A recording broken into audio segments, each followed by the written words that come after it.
So one of the costumes I got going on right now is a Wastelander Pikachu, basically like a warrior in an apocalyptic wasteland who bases his whole costume on Pikachu for some reason. So far I've built like the armor from the head to the waist and a sword and a shield, but I haven't really got any other weapons. So in this video I want to mess around with some apocalyptic methods for making some throwing weapons and some tools that you could use in the wasteland. There's gonna be fire.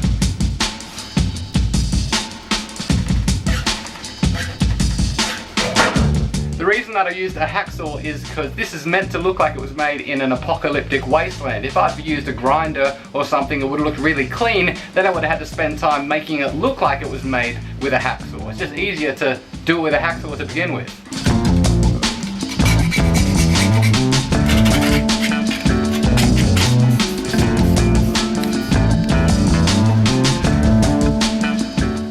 Right now I'm just using contact cement to add some nuts to the nose area, just for a tiny bit of extra weight in the middle of the throwing star, so it'll kind of spin a bit better. It might work, it might not, who cares.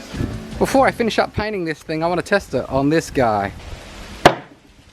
Yeah, why don't you try and steal Ash's Pikachu now that you don't have a throat? So I finished this dude off, dirtied him up a little bit, filed off the edges. I made another one that's drying down there. I'll probably put that on my Etsy, and now it's time for the next weapon, which involves a forge. Okay, so what I've got here is a homemade forge that a friend and I made that can melt down and heat up some metals. It's pretty wastelandery. It's made out of like a hairdryer with a cup taped to it, and also there's a fire extinguisher cut in half in there somewhere. It's heating up now, and I'm just gonna stick in some stuff like an old file and see if I can hammer it down into some kind of weapon. I was gonna Google the best way to actually hammer this stuff into a weapon, but I thought in the wasteland, no Google.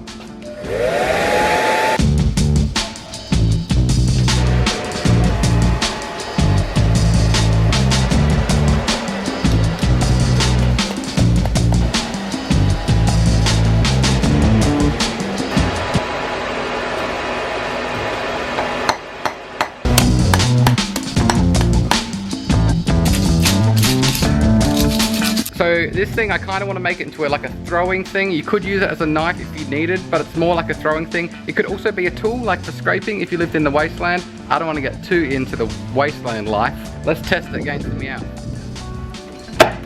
It didn't stick in there, but that would probably hurt your eyeball if that was a human's eye. So this is that spanner thing that I originally put in the forge. I was gonna try and make it into a knife, but when I started hitting them together, they looked like Pikachu ears. I thought that kind of looked cool, so I kept it. This is gonna be kind of like a throwing knife, probably not for fighting people, more for like throwing at birds to eat if you lived in a wasteland. I've made a bird target over there. The bird is green. Why is it green? Probably got radiated or something. I don't know. Should I be eating a green bird? Who cares? Let's just test this. Got him! Got lunch, boys. So basically that's the tools and weapons that I made for my Pikachu Wastelander belt. You can see one of the knives at the back there was made in another video, but yeah, that's all the stuff. The belt was just an old belt I had lying around in my shed. I did actually end up making another one of those Pikachu throwing stars, and it is on my Etsy, link in the description if you want to kill a Meowth. Jump in the comments and let me know if you've got any other cool, interesting, apocalyptic methods for making weird weapons, and I'll try and do them. If this is the first time you're seeing the Pikachu costume, then make sure you go to my channel and check out all the other videos about how I made the helmet and the armor and all that. See ya!